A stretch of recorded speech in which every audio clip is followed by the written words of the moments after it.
Patricelli Regan. Hello, I'm Susan Patricelli Regan, and I am the host of Connecticut Valley Views. And my guest today is Joe Markley, and he is an American politician who was formerly a member of the Connecticut State Senate, representing the 16th State Senate District. He was a Republican nominee for Lieutenant Governor of Connecticut in 2018. So it's a pleasure to have you here, Joe. Oh, it's great to be with you. Delight. Now, Joe, you're very well known in the political landscape of Connecticut. You've been on many shows, particularly recently. You've been guesting, you've been hosting. Just give us an overview of if people haven't been listening to the radio. Yeah, I've had it's funny, I've always enjoyed being on the radio. Yes. I did it even back in high school. Yes. But I never thought of making a career. Right. But I've had the chance in politics to do a lot of it. Mm-hmm. And just recently WTIC, because I filled in once in a while here and Yes. there. But WTIC has been struggling to fill their Right. spots, so they've asked me to fill in some. And it's been extremely interesting. I think I've gotten better at it. You need a little, You need need that. practice it. Sure, of course you do. But I love having the practice as a challenge. Yes. And it's also a chance. I care deeply about the principles I believe in politically. Yes. So to have the chance to be able to promote them on the air it means a lot to me. Yeah. Well, you have a very engaging personality, and I think you welcome people to call in, and it's a very nice demeanor. I mean, it really is. People feel calm and relaxed, and I think they've often said to you, I wish you'd stay. Be the permanent host.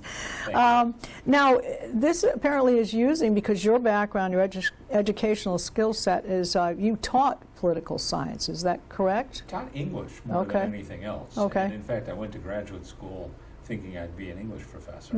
And there's times I still wish I had been an English professor. I taught it a little bit here and there. Yeah. I always enjoy it. It's a field I've always enjoyed. But I had the chance to get into politics when I was back in my hometown where I didn't expect to be, of Southington. Right. And it was very congenial to me. Well, I think that people find their niche, and right now, the more that you're into the current affairs, the more knowledgeable you become. Therefore, you're asked even more. I mean, the experience as you go along, you garner. There are learning curves to this. There are learning curves to running for a post, and there are learning curves to watching other people who are running and take those opinions and objectives. You know, Susan, people often say, why is it everyone is so down on Congress, but they love their own congressman? And I think the reason is because when you meet the congressman, you say, my goodness, that man knows what he's talking about. Yes. Well, of course he does, because this is what he does all day long. That's it's right. Like taking your car to a mechanic, he knows how to fix it, you shouldn't be surprised. Exactly. But you develop, there's very few people in politics that are really unlikable, where they just wouldn't be there. No, there has to be a charisma. In some way you make a connection. You know, and the charisma, I think, comes from actually reaching people. They say that voters react emotionally to people. Of course. That's the first reaction they have. They could be talking about a skill set, and they could be talking about what we're going to do for the state and so forth. But if they don't resonate emotionally with them, I can identify with them. That's why I often think that people who have a lot of money who run, people who don't have a lot of money say, I don't have anything in common with me. They don't really understand the things that I go through, particularly during this past year with COVID-19. So anyway, there are, let's start with the budget, because this is critical. We're looking at $46.4 billion two-year state budget, which has an unprecedented built-in $2.4 billion. What exactly is that all about? Well, we've got a surplus that we should not feel too good about. And the surplus is primarily for two reasons. In fact, it's almost say entirely for two reasons. One is the amazing amount of money that the federal government has dumped all over the country. Which isn't going to last. Yes. And the second reason is the incredible performance of the stock market, which I have just as little faith in, to tell you the truth. I said on the radio, you know, if you've done well with it, now might be the time to cash out. And yeah, right. But in any case, because of that, they allowed the budget to grow again, and they were able to have a substantial budget growth. We're talking about I think 7 or 8% over the 2 years of the budget, without, let's say, without a major tax increase. There were tax increases here and there, including the truck tax, Right. but not so much. The trouble is, when the money runs out, the commitments still remain. I see. And then and that's where the tax increases come from. 'Cause Okay. all of a sudden Sure. you say, well, Sure. we have a deficit. How did this happen? Yes. The deficit is happening right now in this budget because Yes. we're passing a budget that we won't be able to afford down the road. It's you say Long-term commitments. long-term commitment, and Yeah. it's like saying I got a bonus from work, so I'm Right. going to buy a new car. Right. But if you pay the payment now because Right. you have the bonus, Right. you're not going to be able to do it in a year. From Right, now. right, exactly. Well, I think the bills that have been considered Yeah. and the bills that have passed, not passed, what do you see as some of the biggest wins and losses in where we are right now? And I know TCI might come back, but what do you see critically? We won TCI, but then we've got this other truck gas tax thing, Yes, and the truck tax commercial trucks. is, I really believe, again, a foot in the door. And you know, 20 states have attempted to set up a truck tax on these grounds and scrapped it because they weren't able to collect the money reliably. Why was that? What Well, because happened? it's almost an honor system. I The see. truckers have to. Oh, because they have to log and say weigh this is in how and much- log in. They have to log. They have to do a log and say to the Right. government, "This is Right, how much I owe right. you." So why would the government do it? I think the reason they're doing it is because when it doesn't work, they'll say, "Well, we have to come up with a mechanical system to make sure that we Okay. can." And then either the toll gantries will be constructed, Right. or the transponders posted in the Right. cars to collect a mileage tax. Okay. Once they have that system in place, then it can easily be expanded to other motorists. And the same principles apply. You know, the whole thing about the truck tax is to turn groups against groups. Yes. So people say, oh, those truckers, I hate driving on the highway Right, with those right, big trucks. right. And they're from out of state. Yeah, and, yeah. and let them pay. Yeah, right. And then you open the door and it comes closer and closer to you. Because in the long run, the same principle is saying, well, if the trucks are using the roads, they should pay. Well, if the cars are using the roads, they should pay. It's the same argument. Of course, we all pay already in the gas tax. So that's the principle of what's behind Sure, the gas tax. sure. And what happened to infrastructure that we were going to utilize some of this money? We keep getting these promises that if only we give them a little bit Right. more money, they're going to solve these problems Right. for us. Dan Malloy said he was capable of bursts of honesty, but he said some years You're being ago, kind. every dollar in additional taxes that we've raised is going to our existing obligations.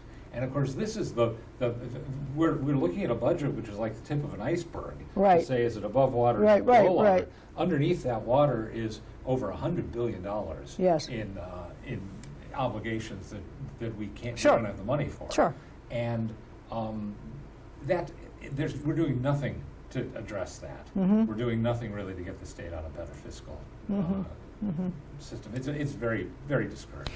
Marijuana, Yes. where are we going to fall with that? Is that going to go into a special session? They're going to have a special session, Okay. and the problem with the special session, because they call it filibustering. Yes. Republicans debate bills. Yes. Sometimes it's just the normal debate. Yes. And there's just not enough time. Sometimes they are dragging the clock out. Yes. But in Hartford, unlike Washington, there really is a clock.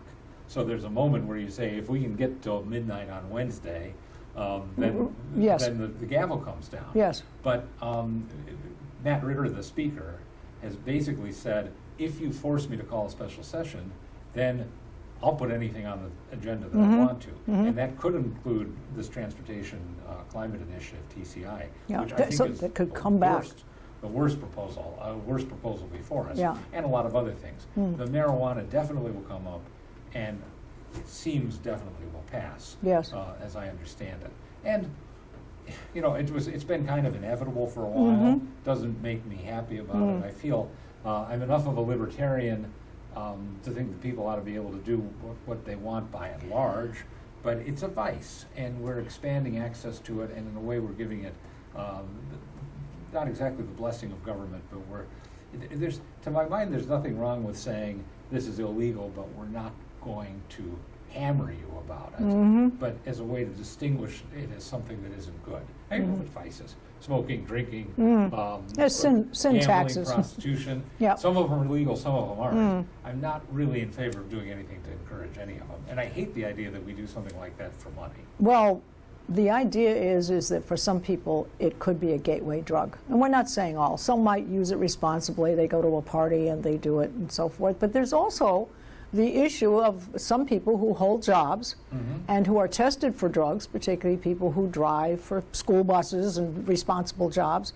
Yeah. And that stuff remains, and you do it on a Saturday night, may still be there by Monday morning if you get caught in a, one of these,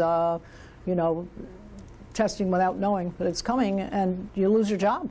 It's also something that is not easily tested for, unlike alcohol. Right. So somebody could show up and you could say, gee, I don't know if they but it's not like you can just say, blow in this machine and let's establish it, or even walk a line. I don't think, I think it can only have a negative effect on society overall.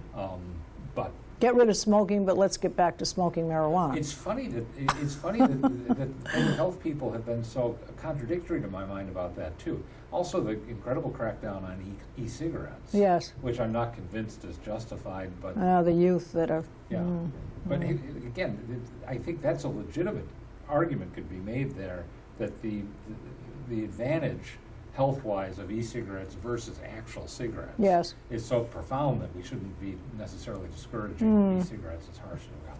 Not my topic. Yes, yes. All right, so there are a couple of other things, too. There was just something, just very recently, Connecticut is set to give $3,200 bonds to every child born into poverty. Is that part of the racial equity thing? Or it certainly is, although at least I have to give it credit for the fact that at least it's done by class and not by race. Yes. But what a commitment of money.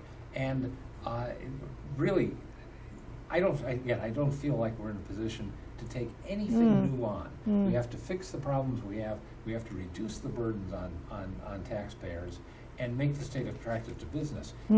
That's the only thing that can bring us prosperity. Yes. And prosperity is the only thing that can solve our problems as a state. Yeah, prosperity, that seems to be a word that's we're not able, I don't see prosperity for the people.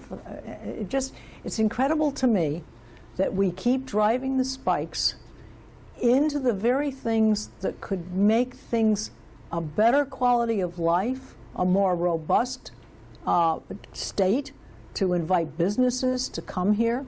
I don't see any marketing of the state. I don't see anybody being an ambassador to welcome businesses here. We do it. We spend a lot of money on keeping businesses here. Yes. Bribing businesses here, quid pro quo. Yeah. If you just move from Darien to Fairfield, and we'll give you X, Y, Z. There are so many things that are so obvious, and yet we continue to go in that direction, and we continue to vote for the same people. Now, there is obviously a larger segment of Democratic registered voters than there is for Republicans. I think it's something along the lines of around 37% Democrats and 23% Republicans. But the growing segment are the unaffiliated, some registered, some unregistered. And that group is totally turned off by all of the political arguments going on. They're turned off. They don't even want to vote. That's right. Or the youth group that is somewhere between 22 to 35 realize their futures are in great jeopardy. If they're not going to leave, they're going to go to Trinity and they're going to get education here, and then they're going to leave and go to Boston or New York or Florida or wherever they're going to go to get a job. They realize that their future is on the line here. So they may get excited enough to vote differently. That's a possibility. Unfortunately, I think that the young people really have been indoctrinated in a lot of ways in the schools with a very left-wing vision of things, which was predominant when I was in college, but not as oppressive as I'm afraid it is now. Yes. And all that said, I still feel there's an opportunity for Republicans to win. They've got to provide a clear alternative, and they've got to make the connection with the voters. You were talking about the unaffiliated. Yes. Shut up politics. I think that Donald Trump, who is a whole topic unto himself, Right, that right. I love to Yes, avoid. he's a whole new book. But Encyclopedia. he connected with a lot of people Yes. in a way that Yes. nobody had before. And the first time I saw him at in the first Republican debate, I thought, boy, he's got a chance, because it looks like 9 politicians and 1 Yes. real person. Yes, yes. And and a lot of people that voted in the Democratic primaries for Bernie Sanders ended up voting in the Republican primaries for Trump, because they saw a kind of an authenticity. Yes. You might not like him, but he is what Yeah, he is. yeah. Politicians have to learn that they have to be authentic, and everyone's authentic. If you're authentic, it's in your own way. That's right. It's not in somebody else's way. That's right. But this is a matter of something that good campaigns are the same whether you're a Republican or a Democrat. It's a matter of finding a way to connect with the voters and presenting yourself honestly to your best advantage. To your best advantage. Yeah, you need to encourage enthusiasm. And I right. think in this particular culture that we're in right now, we need someone who looks very brave and Yeah. unafraid to call it as it really is. That's right. The people are looking for leadership. And if you're going to have some milquetoast person who's going to always go along with every little trendy thing, every little woke thing, every little, I'm afraid I might lose my job, and you can't. Yeah. You have to have the bravery to move ahead. You have to be a MacArthur or a Patton. And people like that. They're looking for someone to That's speak right. for them. I've suggested to candidates for governor that I don't think it would be the worst strategy to say I'm only going to serve 1 term, because I'm going to do what has to be done, and I'm not going to be worried about re-election, because I'm not running for re-election. But if you put me in, I'll clean the stables. Yes, yes. All right, well, let's just, talking about elections and so forth, we've got new Republican Connecticut Central Chair to be voted on before the end of June. We've got a few candidates. You might want to speak to those, and any thoughts you have on that. June 22nd, and is selected by the Republican State Senate Committee, which is essentially made up of 2 members from each state Senate district chosen by the town committees. And it's the biggest, I've been a member of State Senate, this is my State Central, this is my 2nd term. The biggest responsibility you have is to pick the chairman, because the chairman Yes. then runs the Yes. operation. And we've got 4 candidates.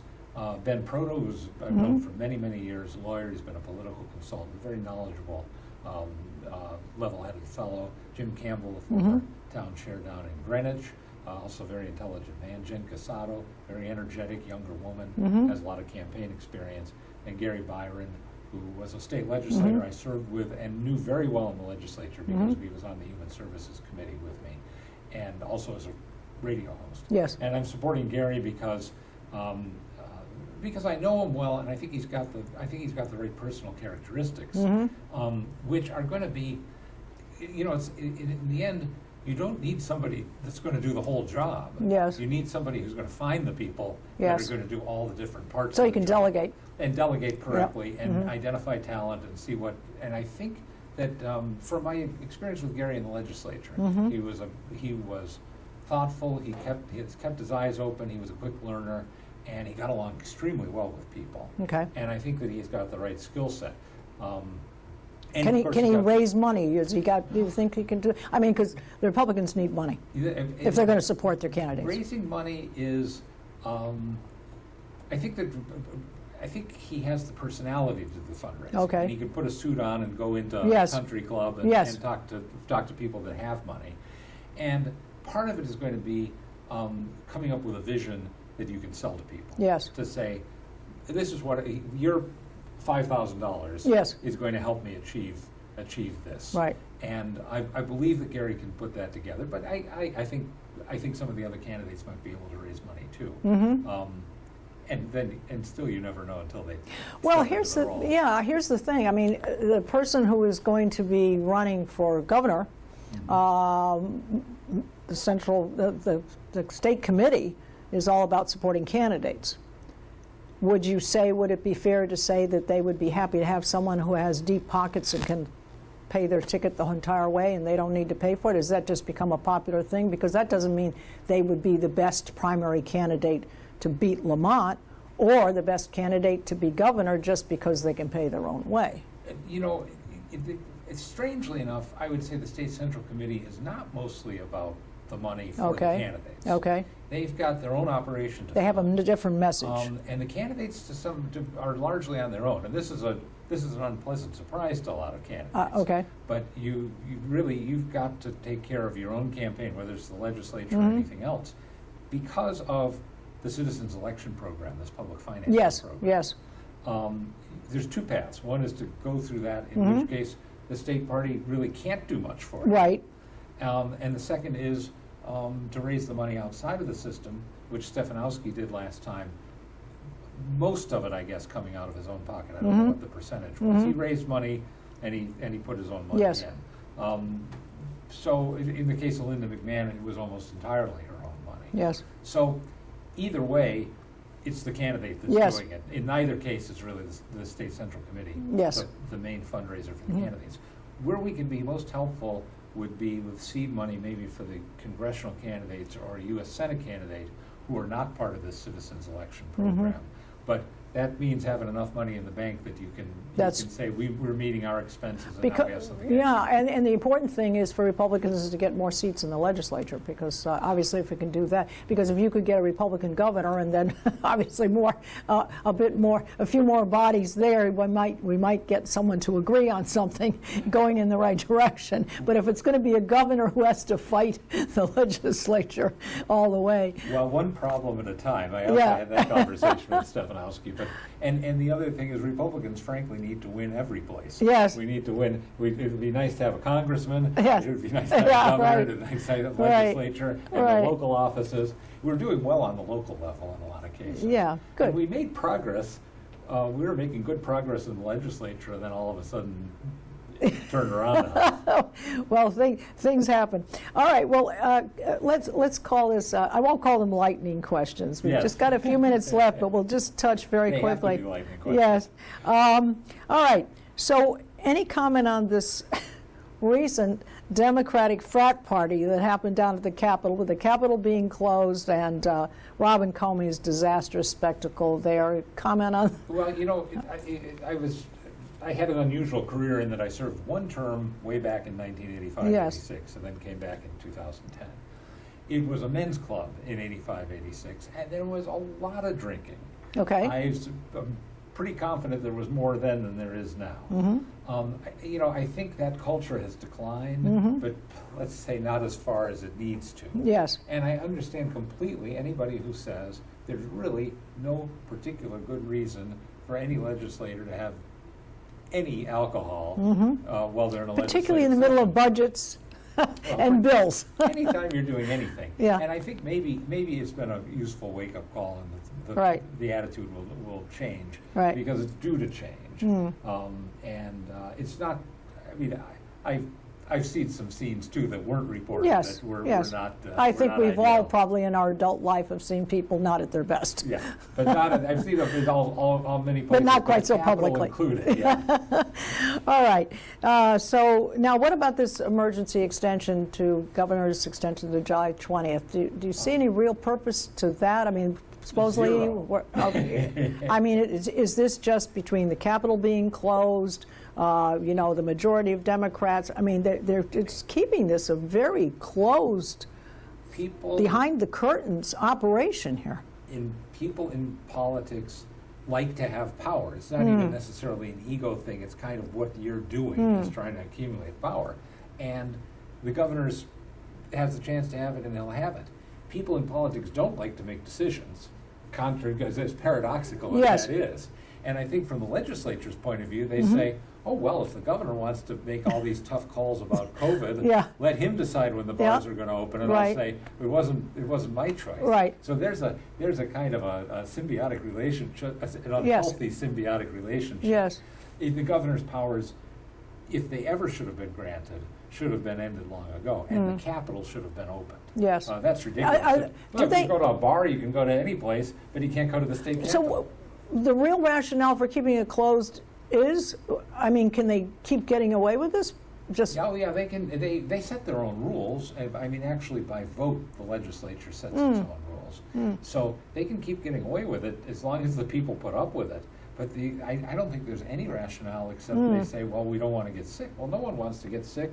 And at this But point, everybody's mask is off everywhere. And the thing is that you're not actually getting the opportunity, even the Republicans not getting the opportunity to speak about bills and so forth because they're sitting in their cars and voting from their cars or voting from home. So they're not seeing each other. That's right. And they're not seeing each other in the kind of casual way away from the meeting. Right. That where more good work gets done. And also the contact with the lobbyists. I may be the only person that ever stands up for lobbyists. But lobbyists are there because there are interests that are good interests. Yes. Businesses. Yes. That don't want bills passed that are going to create problems for them. Right. And frequently you need somebody to come up to you and say, do you know this, Section 5, Yeah. Line 4 Right. is going to mean every plumber Right. is going to have to turn in his rent. Right, right, right. And you say, oh, okay. You need to have that contact. Yeah, yeah. Well, I think we've covered a lot of things, and in summation, your feeling, I guess, I would like a sense of the person who runs for governor. Do they think the Republicans really have a chance to beat Lamont, or could he potentially fall on his own sword? Well, you never know. And A lot happens between now and then. Bill Clinton, George Bush Sr. Yes. in 1991, about the same time out from the election as Yes. we are, had the highest approval rating that any president ever had. Yes. So high that Mario Cuomo and the other leading Democrats didn't challenge him. Right. And Bill Clinton got the nomination. Right. And et cetera. So Right. you can't worry too much about where things stand right now. If you want to run, you've got to go ahead and run. Things can fall out in such a way that it ends up being good Republican years Sure. to our surprise. Sure. At this moment, Lamont looks like he's in a strong position. And he's been, like Bill Clinton, he's been triangulating. Yes. He's been saying, I'm not like those crazy Yes. progressives on Yes. my left. I'm not like those mean Republicans He's on my right. mediating right now. Yeah. Yeah, he's mediating. Yeah. Well, any podcast, any website, anything, information you'd like to give people who are interested in contacting you, or? Well, you can get at me through my Facebook page, which Okay. is just Joe Markley. And if anybody who provides me an email address, I do periodic updates. Just sent out one out Sure. today about the State Central Sure. campaign, as a matter of fact. So if you give me your email address in the Facebook page, I'll put you on the Okay, mailing well, list. great. Well, I want to thank you very much for a very thank you. informative session. Probably like to have you back at some be point so that we can keep up with this. And I'd like to thank our viewers for watching today with my guest, Joe Markley. This is Susan Patricelli Regan inviting you to see all of our shows on ctvalleyviews.com. Thank you.